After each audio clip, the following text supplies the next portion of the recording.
first day meeting.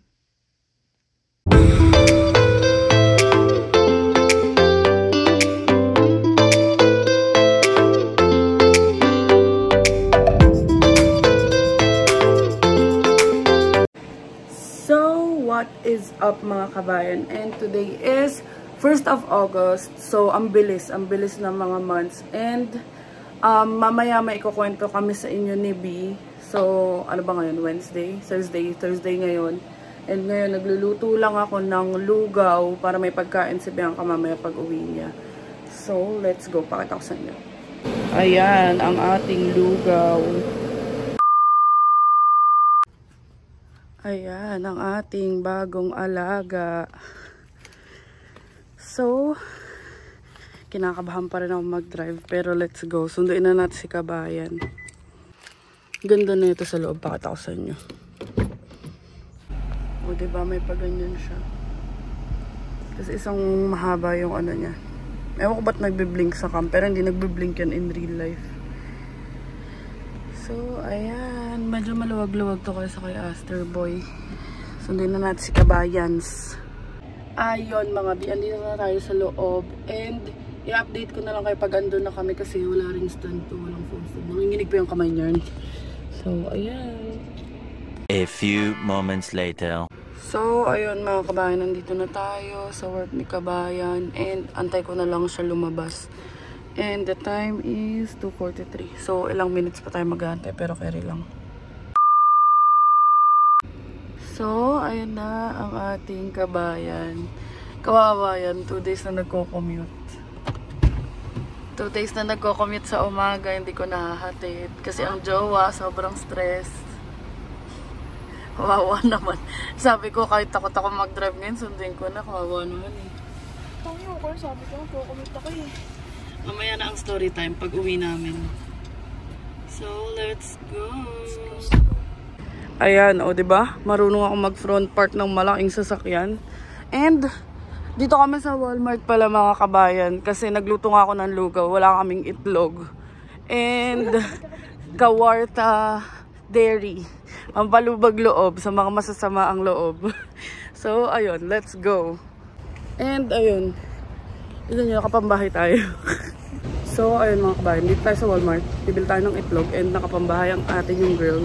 And titigin din kami ng Kawarta Dairy. Ayun lang, wala yatang Kawarta Dairy dito. Pero okay lang, ayoko na pumunta ng ano, sa next time na lang. Yan, check natin. Wala eh, walang Kawarta Dairy, iba-iba. Iba yung mga brands nila. Ben & Jerry, ang liit kasi. Yung sa malaki na lang tayo. So, eto. Nasa $5 lang gata nakalaki. Eh, yung ano, ang liit. Yan. Brownie. So, ayan. Eto, at saka yung mga yun, ang binili namin. Egg, Oreo, tsaka fries ni Kabayans. So yun guys, papunta na kami ng Shell. Magpapagas muna kami. Kasi kalahati na lang. Kalahati lang wala. And ang na-observe ko, mas malakas kumain to ng gas kaysa kay Aster. Or siguro sa mindset lang din. Kasi mas marami siyang bar eh. Nasa 10 yata yung bar nito, si Aster 5 lang. And check namin kung pero di namin pa full tank pa. Oo. Kasi baka may update pa. And mamaya namin ko. So, ayun mga kabayan, andito na tayo sa Shell. And again, babayad muna tayo sa loob. Tapos magpapaskan tayo ng Air Miles. Ano yun? Parang points card. Tapos, saka tayo maggagas. So, ayun, nakabayad na tayo. 50 lang uli. And magpapump na tayo ng gas. So, ayan. Oo, pindutin mo na yung regular. Yan. Tapos, tanggalin mo na yan. Yan. Tapos, diretso ka na dito. So, ayun na ang ating gasoline, bebe. Love.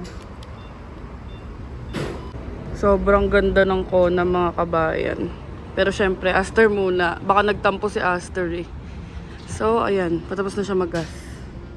A few moments later. So, ayun na nga mga kabayan. Ikukwento na namin kung ano yung nangyari. Well, hindi in detail, pero sabi ko kay Bianca, lalo na yung mga nanonood sa amin is mga bago rin dito sa Canada, yung iba mga kakakuha lang ng car. So worth sharing din yung naging experience namin kahapon.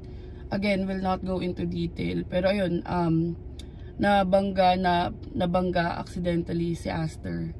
And thankfully may mga tumulong sa amin kahapon and safe kami. And kaya rin itong Kona yung gamit namin.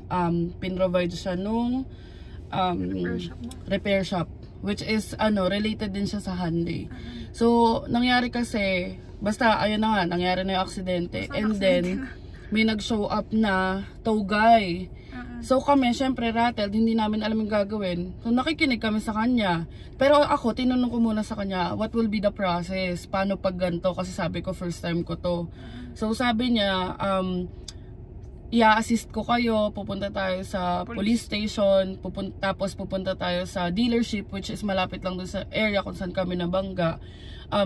Dun lang siya sa may Streetsville. So after nun, kumbaga sa police station para mag-file ng police report. Tapos ang alam pa nga lang namin una is sa Hyundai lang, sa Streetsville lang. And then, ayun na nga, ganun na yung nangyari. Ang galing dito kasi, nangyari yun, 3:30. 6:30 nakauwi na kami, nagdi-dinner na kami. So parang wala nangyari, hindi kagaya sa Pinas. Kasi before ako umalis, may bumangga naman sa Civic na motor. Pero ang tagal namin sa police station, parang umabot kami. Nangyari yun mga 3 PM, 2 PM. Tapos 10 PM nasa police station pa rin kami. Tapos wala pang rental car. So ayun, pag mga cases na ganun, ang una nyong gagawin pala is tatawagan yung insurance nyo or i-check nyo yung dealership nyo. Kasi kagaya ni Aster, meron siyang roadside assistance sa Hyundai eh. So pwede nyo pala tawagan yun para magtutow.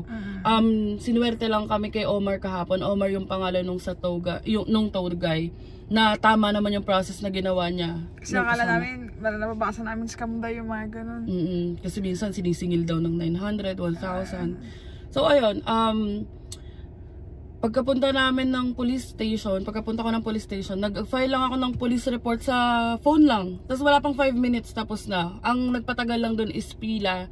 So pagdating mo doon, pag-fill outan ka nila ng mga information, ayun pa pala. So pag halimbawa, wag naman sana, pero kung mangyari sa inyo to, kung mangyari sa inyo, ang una nyong tatawagan is yung roadside assistance. Tsaka insurance pala dapat insurance, talaga. Yun muna talaga. Tapos, pipicturean nyo yung information nung other party. So like, license, insurance nila, at saka yung information ng car, yung green slip, basta yung registration. Tapos kasi pagdating nyo sa police station, pag nag-file kayo ng police report, required din yun eh. Required din i-fill out yung details na yun. Tapos ayun, magkakaroon ka na ng reference number. Nagkaroon ka ng reference number, tapos in-screenshot ko lang. Tapos dinala kami sa Hyundai, sa Streetsville. Dala-dala si Aster nung tow guy. Tapos ayun, pagdating namin doon, meron silang parang form na, wait lang, pakita ko sa inyo. Sana ba? Para lang sure, para maipakita ko lang sa inyo. So ito yung nandun sa service, pumunta kami sa service center sa Hyundai. Tapos ayun, ito yung nakalagay na kapag for any collision or towing, sa Royal Auto Collision ka pupunta, like for repairs, ganun. So dun kami pumunta next. And nabanggit ko kasi dun kay Omar na sabi ko, pinag-iisipan ko pa nga na gusto ko ng Kona sa October, sana gift ko sa sarili ko or upgrade, ganyan. Tapos yun, pagdating namin, ang galing ni Omar kasi, binigay niya to. I mean, ito yung binigay ng repair guy, which is sa Royal Auto Collision. And na-verify ko rin naman yung information kanina sa insurance. And tama naman lahat yung... Tama naman yung process. Si Ate Leslie, tinext ko rin kagabi kasi sa Hyundai siya, diba? Although, hindi ko sure kung alam niya yung process kasi sa finance siya. Pero ayun, sabi ni Ate Leslie, better to call your insurance. So ayun, ito, gamit namin siya hanggat ginagawa pa si Aster. And better make sure lang talaga pag mga ganun is alam niyo yung gagawin, kasi kagaya namin kahapon, wala kaming idea. Wala talaga kaming idea at all.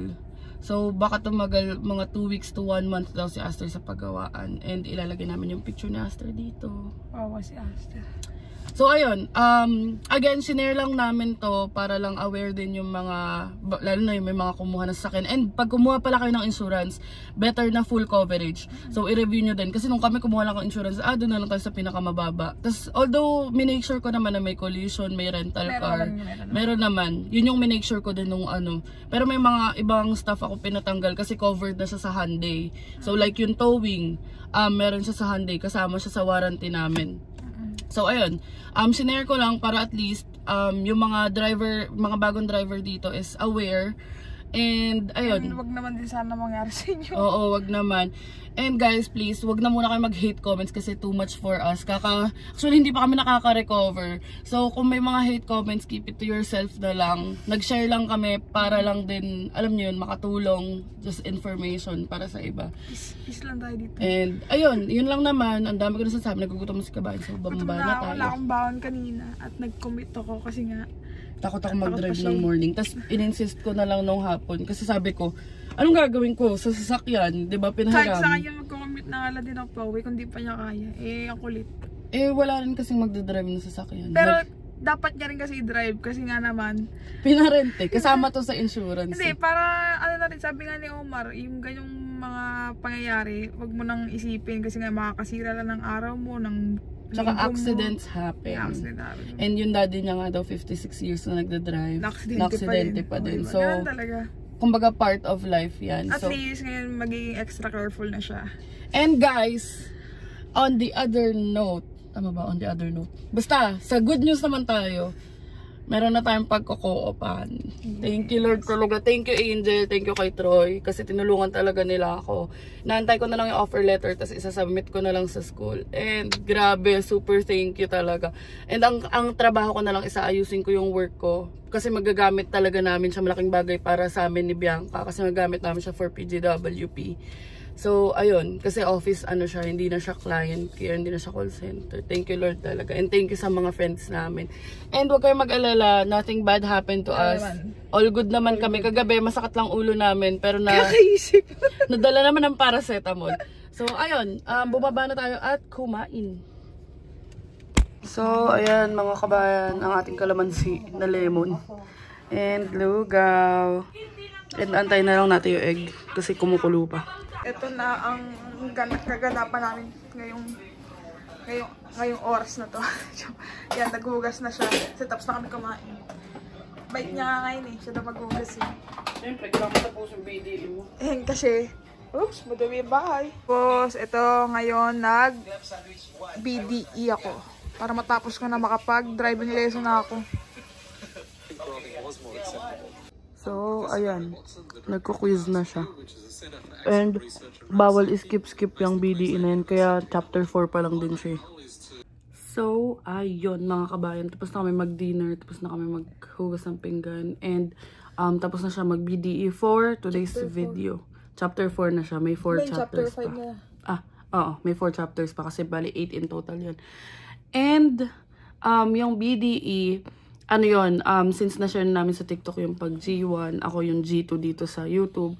So, yung BDE, certificate siya. So, like si Bianca, baguhan pa lang siya mag-drive sa Pinas. So, wala pang 1 year yung license niya. So, kaya siya nag-BDE para within 8 months, makapag G2 na siya. Actually, late na nga yan eh. Kasi ang ika-8 month niya is bukas, August 2.